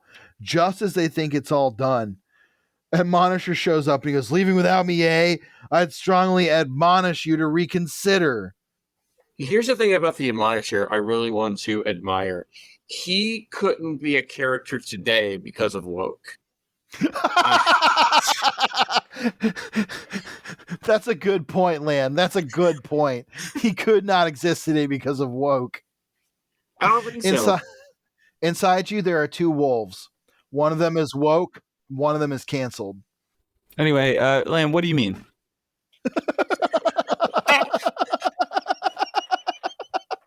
No, let's dig in. Well, in this day and age, when you admonish people, they tend to get a little more uptight. Woke is the enemy of the white man, I think. He does look exactly like Nuke. He does look like Nuke. And Nuke seems like he would have a swastika tattoo. Nuke has canceled energy. Yeah. I don't think Gen Z really knows how to admonish things anymore.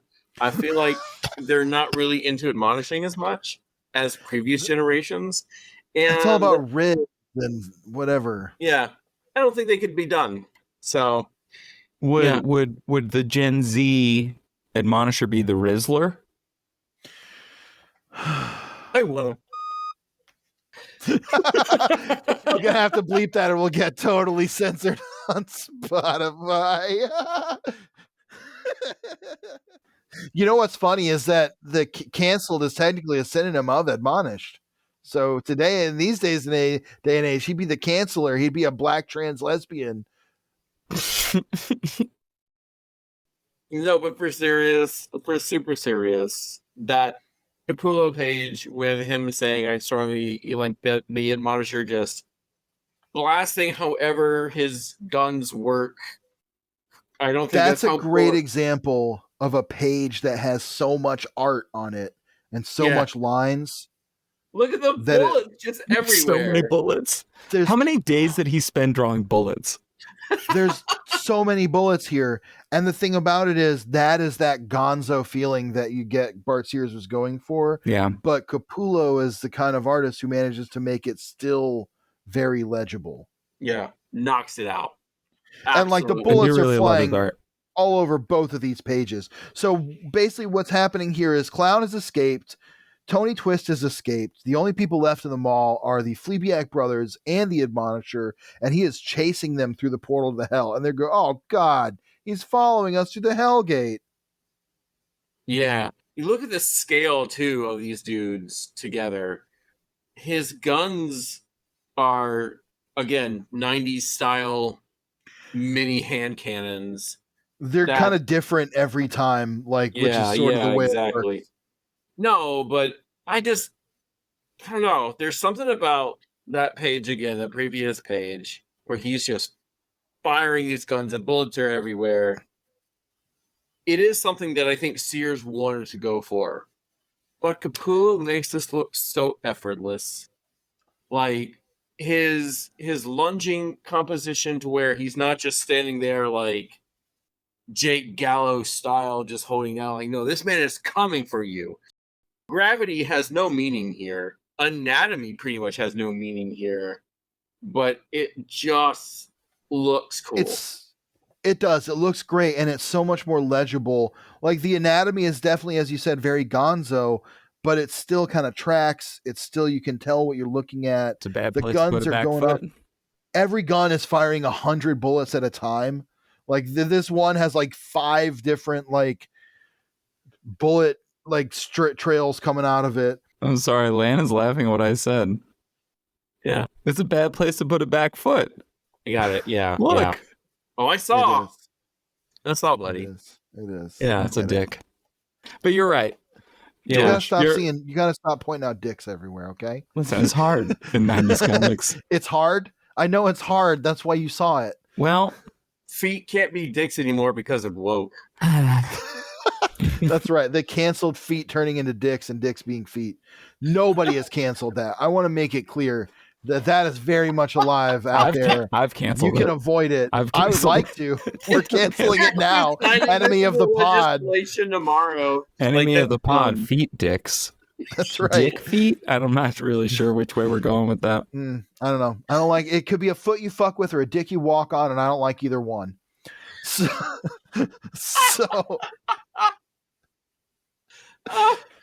Anyway, so we Jesus get to the Christ. epilogues, The plural worst epilogues.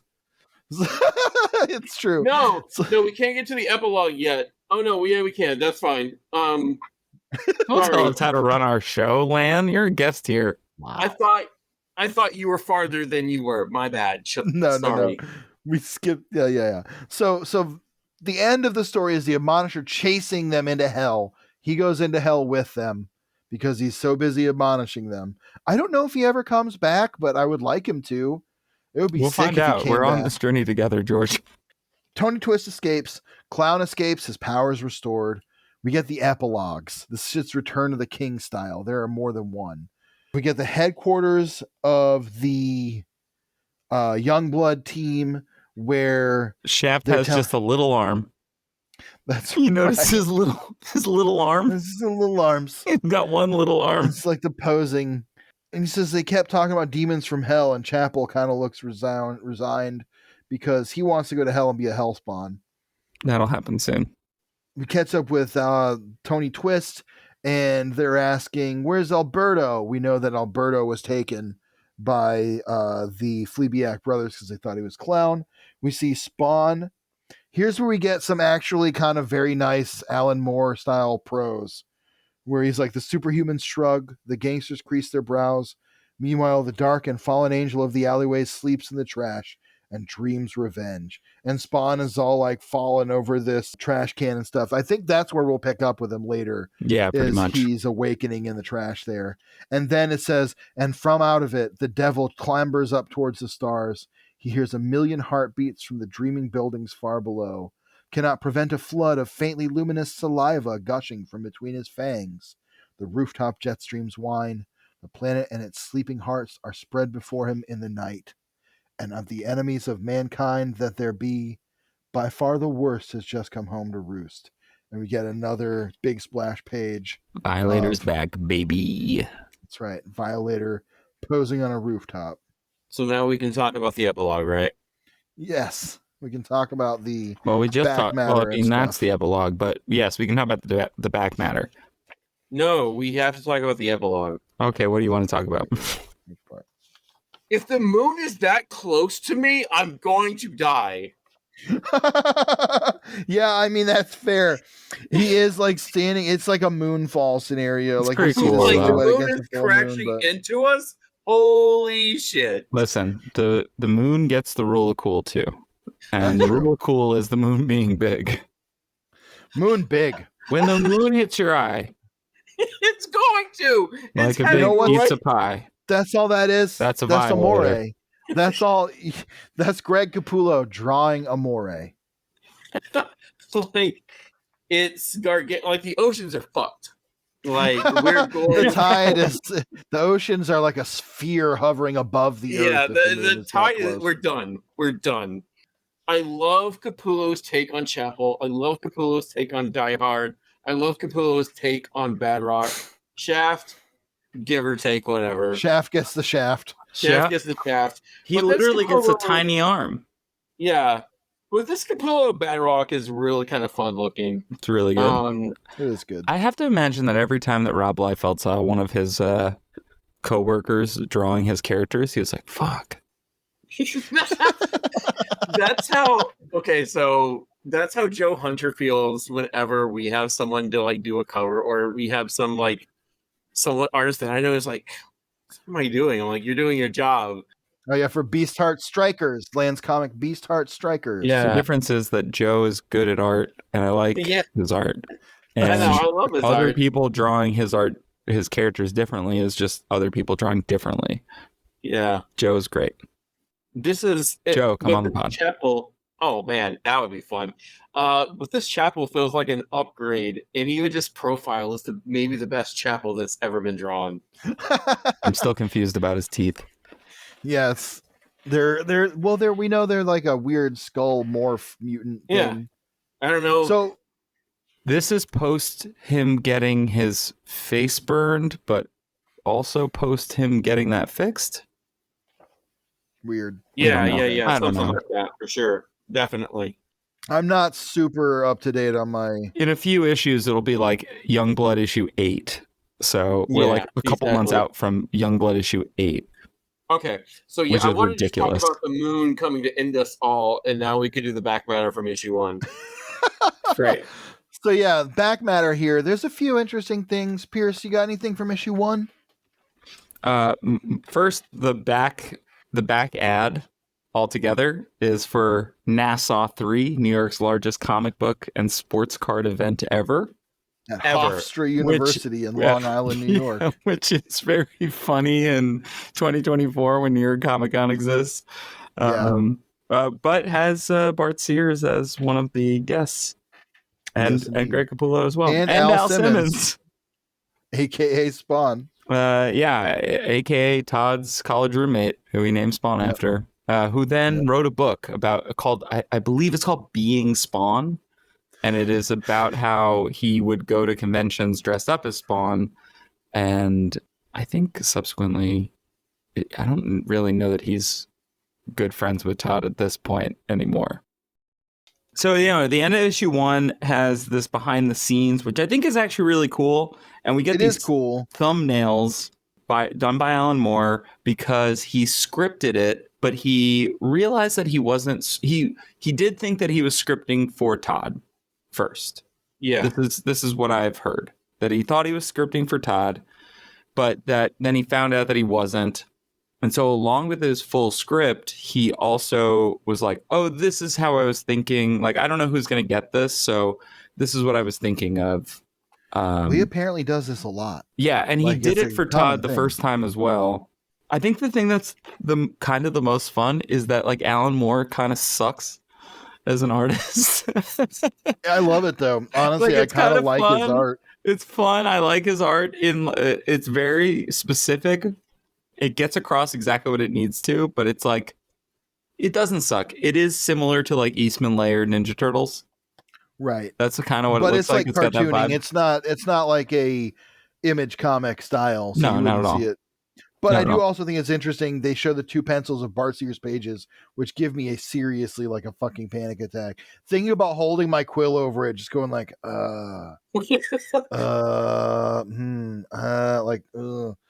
But it's interesting to see how close they are to the thumbnails in this case. Yeah, that's definitely true. So shout out to Alan Moore for being a good enough visual storyteller that they just kind of 90s it up. That's really what it comes down to. Yeah. His stuff kind of looks like 80s indie comics, and they just kind of 90s it up. As I mentioned earlier, the back matter of issue 2. No, we have to still go. We have to talk about. What's in 1? The Violator pendant. Yes, the Violator pendant. Yeah. Sorry, the Vibrator medallion, and I tweeted about this earlier. So for almost $200, so it's $150 with shipping for the sterling silver, $149 in 1994 money. The second deluxe edition is limited to only 95 gold 14-karat medallions with ruby eyes, which have a retail price of $595. If you have one of those, give it to me. I tried finding one in the wild while researching for this. Could not find anything. And I'm so close to just emailing Todd tomorrow and be like, random question, what? Huh? You got one of these, Todd? You got Yeah. one? He He must has have a- at least one. He has the spawn ring, but like, hey, random question, shot in the dark. You have a Violator medallion. You have an extra What if Violator you're- medallion. I'm just imagining you like Skyping with him, and he just goes, "Oh yeah, sure," and pulls it out from under his shirt on the chain. See, I'm imagining that he has a custom one that's Violator on a cross. Oh, I like hell that. That's Yeah. what I would wear that. That's the one I would get. An Yeah. upside down cross Yeah, with the love Violator this. on Love it. this Blood Strike. Again, how many times can remake X-Force? Right. So, yeah. Okay, now we go on to issue 2, Back Matter. Nearly every issue of Spawn and every issue of Violator has these little fan art pieces in the back. Some of them are pretty fun. In the first issue, there's like a Violator Cerberus mashup. Yeah. Cerebus mashup. And here in issue number 2, there's actually a piece of art from someone whose name we probably all recognize, which is, of course, Cliff Chang. Yeah, it looks real sick. Of the ones that are in these issues, Chang's is definitely one of the better ones. I also really like this one, number 8, by Brian Imhoff, which... That's 9. 9.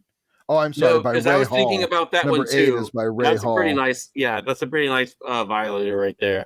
The Yeah. 9 is cool. No offense to old Brian Imhoff. The 8 though is really. I like the clown face and the voodoo doll. yeah. It's a good looking Violator. So yeah, I also like that so many of these have him holding little hearts because that's how Todd always draws it. And of course, Todd in his life, at least up until the point that we've read in Spawn, has never once drawn an anatomical heart. It's always just like a whoopee cushion with noodles. Yeah. Like someone's idea. Also, love this Savage Dragon back ad. Oh, it says it's just a silhouette of the Savage Dragon's face, and it says, "If you haven't seen the dragon lately, you're a dork." A+. Why were we obsessed with that font in the 90s? That I don't know. font is all over Wizard magazine. Yeah, It's like one of the only ones they used. I'm just looking at and the then on the inside very cover. back of issue 2, we have Chapel getting concussed. Yes, I Chapel forget which getting issue concussed. I that's the think cover of. Yeah, that's from. I think that's from the one where we learn about Chapel's supposed involvement in Todd's death. Just want to say, first off, finally, Whose on the death? inside. What did I say? Todd? I'm sorry, Spawn's death. Well, Leanne, I don't know if you know this, but Todd and Spawn is Todd. We covered That's this fine. in Spawn is issue Todd 10. as Todd as Spawn. They have the same wife. Oh, that is true. Moving on from all that, the inside back cover of Violator number 3 advertises a comic called Boof number 3. Boof number 3. Famous on the Road Adventures, Hope and Crosby, Thelma and Lucy, because they misspelled it, Bonnie and Clyde, they all pale to Boof and Nick. Watch as they hotwire Nick's brother's car and hit the highway. Boof and Nick, the morning drive time on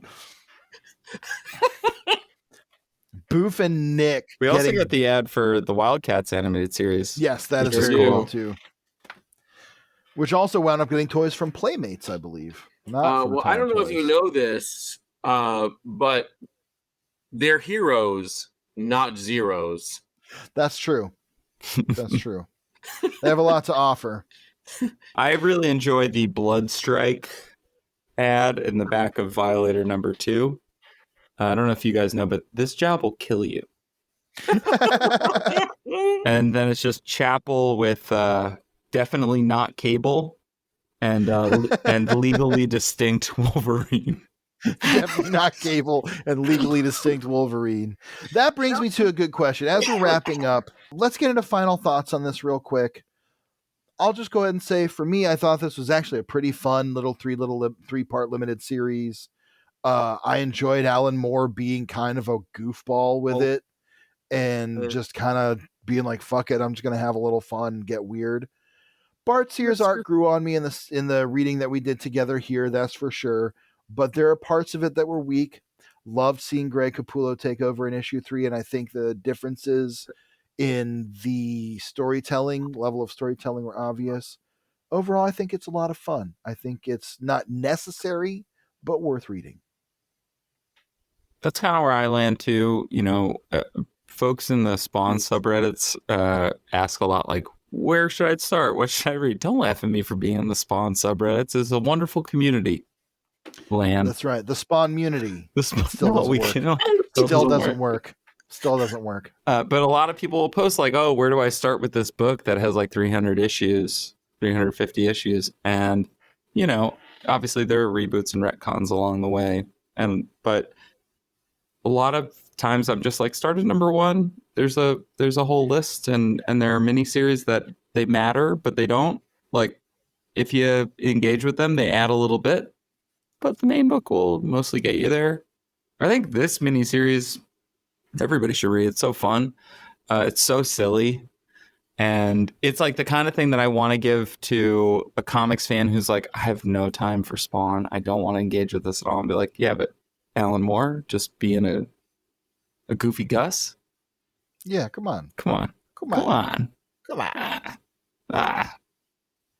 Lan, your thoughts?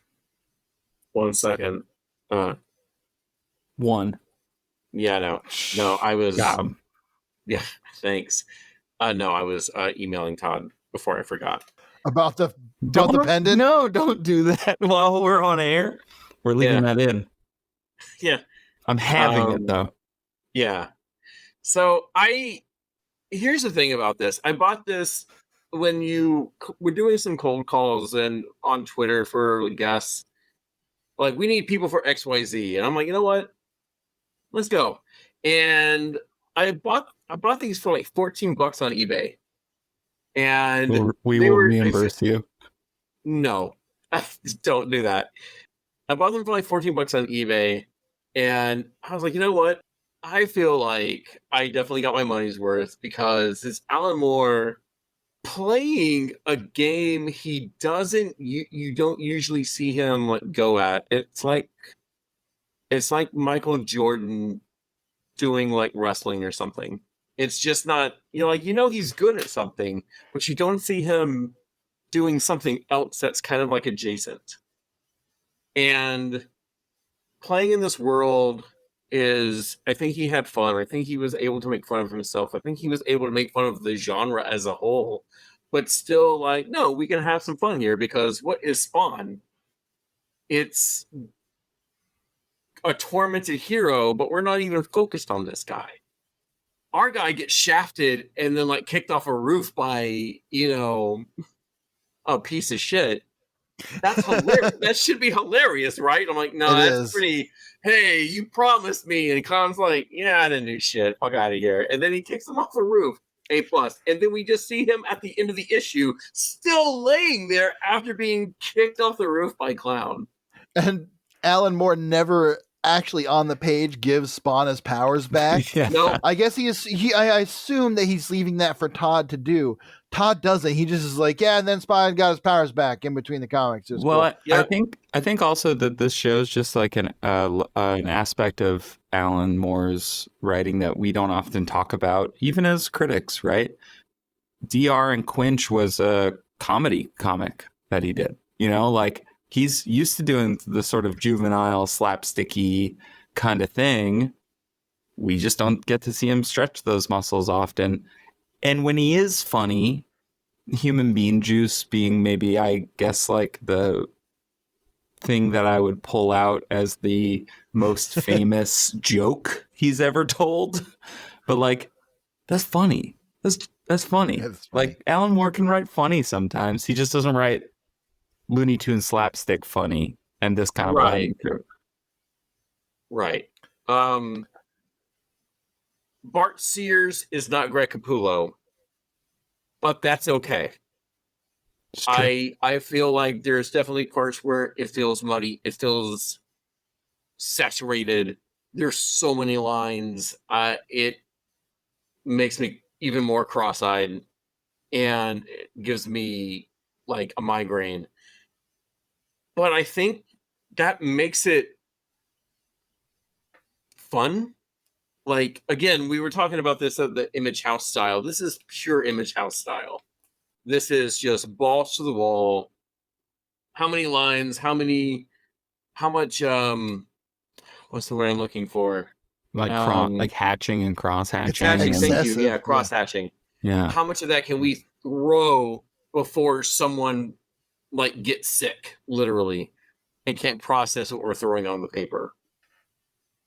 It gets to that point for sure, but it never like steps over it. And it's definitely a little bit of a time capsule. Like, this is what every comic looked like. Like, Yeah, for like 2 years. it's true. This is just what everything looked like. It doesn't matter where it came from. Marvel, Image, DC, Dark Horse, everything. This is Malibu. Just Malibu. Sure. Yeah. Malibu. The Ultraverse. Coloring pioneers. Yeah. Well, I know. Well, I just put on the Ultra Force the other day. And, Is and that on Tubi? no, it's on Prime. Oh. It's not good. And so Doesn't matter. It We're doesn't matter. connoisseurs of bad taste. That's true. That is true. You really enjoy slop. Finely retuned slop. I get it. Same. Yeah. So yeah, but when you get to the Capullo takes all these scattered images and everything that we feel like, wow, they could have been okay here, and through whatever filter, whatever like magic eye he has, he can take this chaos and somehow make it louder and more insane. Again, with the bullets just taking up the gutters, taking up the complete back of the page. Realism is gone. How many bullets this thing's fired does not matter. These things are firing at light speed. All bullets. All they bullets. Fired every bullet there was. Every bullet ever conceived and forged by man is coming out of this gun. And it looks fucking cool. It just looks cool. Rule of cool, baby. Rule of cool. Exactly. And so when we get to 3 and we have that moment of Clown getting his, Clown's back, and he beats the shit out of his brother with his own body part, and the moon is as big as New York, it just kind of reminds me of like, yeah, no, this works because this was what comics was. And it's not the fact that we didn't know better. It didn't make any sense then. But comics are a visual medium, and your eyes are plastered to this. And this stuff is going to stick to the roof of your mouth for like at least a couple weeks. I think that there's a clarity to having Capullo finish the book out where you're getting a lot with Sears, right? There's like a lot going on. You're having moments of clarity where you're getting a gag, you're understanding a gag, but you're getting a lot of these splash pages that you're like, oh boy, where am I supposed to be looking? To the point where even the lettering is a little bit confusing. Not Orzechowski's fault, just kind of like the makeup of the pages. Then you get to Capullo and you got to close this arc out, and it's just all banger after banger. You're just like, here we go, here we go, here we go, here we go, here we go. You get why they brought him in, of all people there. Yeah. Had already worked in the Spawnoverse at that point, right? And kind of gets how it goes. And I think Pennington has an easier time with that as well. I think that he's still able to translate Moore's kind of gags that are kind of half second to half second, panel to panel. But overall, super fun. Where did you find your issues? I got them on eBay, same as you. eBay, baby. Okay. Yeah. Okay, they're plentiful. You can get on eBay and just look up Violator limited series or Violator comic, and it's right there. I think I negotiated mine quite a bit. I got them for like $10.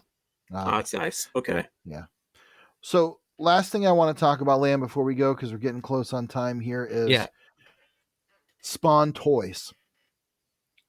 They're the best. We all know this. They revolutionized the adult collector industry by creating it. They were pretty much the coolest, most elaborate things on the shelves back in the day. We all grew up on them. What I want to talk about, Lan, is first off, which one is your favorite if you have one? And also, and in addition to that, if they're not the same one, which Spawn toy was your favorite, like Spawn variant? I'm going to show you. Yes, Gunslinger Spawn is cool.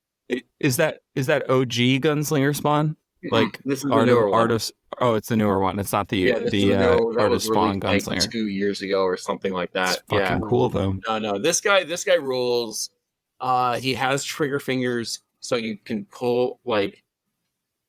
I'll see if you can kind of get it in. Yeah, that's really cool. So you can. Sick. Yeah, that's so awesome. like his trigger fingers are literally in the trigger. Very sick. That's dope. So, and then you got his big ass gun on the back. Like he just looks. This guy's just dope. Like Yeah. I That's a can't great keep figure. everything that I get, but I wanted to keep this guy. But for original, it's hard to beat the original Spawn with the board and the nail and how his cape folded. That was just dope. No one, like maybe Kinner and their like Kelly Jones Batman style figures would kind of have that kind of deluxe accessories or something. But aside from that, I love the Spawn mobile. Again, just stupid shit. Just auctioned off. I don't know what it went for. I didn't see the final price, but it was just Yeah, auctioned somebody off. bought the real one. Okay. Somebody bought the real one. It doesn't Starting run price apparently. was only like $500 or $5,000 or something. I think it was a few grand. Yeah. But it went way up from there, but Yeah, I love the Spawn mobile. That classic Violator where he again just looks like a cool little art. He just kind of looks like Trogdor. yeah, it does. All hunched over, burninating. Yeah, again, just One no one beefy was arm. making things that looked like this. Everyone was either 5.5 scale or 3 3/4 scale. It's the same deal now where everyone's doing like 6 inches, and Todd's like, no, rookie numbers, got to bump them up. So all of these figures, all McFarlane figures standard, are 7 inches. Yeah. Which is a controversial thing among superhero toy collectors. is But- that because that's like a number close to him? No, it's just I think they're it's just they're bigger bigger. than everything else. DC And so figures a lot don't of scale with Marvel figures as a result at this point, Yeah. though. So people are mad about it, but I don't Oh, care. that is pretty annoying actually. It's fine. Get over it, nerd. Change it all. We'll change Hey, it all. you know, I actually though will say too that I don't think that some of the McFarlane DC figures look that good. I'm aware. Like the Nightwing. Some of them are specific. cool, I think the some of them- I Nightwing don't doesn't know. look good. I actually only collect the Marvel Which ones. Nightwing? Because there's like 4 of them. Oh God, well you're right. So never mind. One of them I don't like. How about that? Okay. Uh, Fair. Okay. Well, No. at the time in the 90s, the superhero toy standard was Toy Biz, yeah. which Yep. were like, they're really fun, and I still love those, and I collect those too. But like, I buy them much anytime smaller. that I see them at like a flea market or a garage Exactly. sale. Yeah. They're much 100%. smaller. They had action features. They weren't really meant to be translating the like I mean, I forgot comic I could do this. to the page. Lamb forgot he So- could move his camera. Yeah, I forgot I Oh, can. yeah. So here's most of the McFarlane stuff all the way down. They do look good all together. Yeah. Yeah, they do look good all together. Some other stuff like my vintage, like you can't see it because of the glare. That box right there is a Batman Forever color form set. Oh, wow. Fuck you.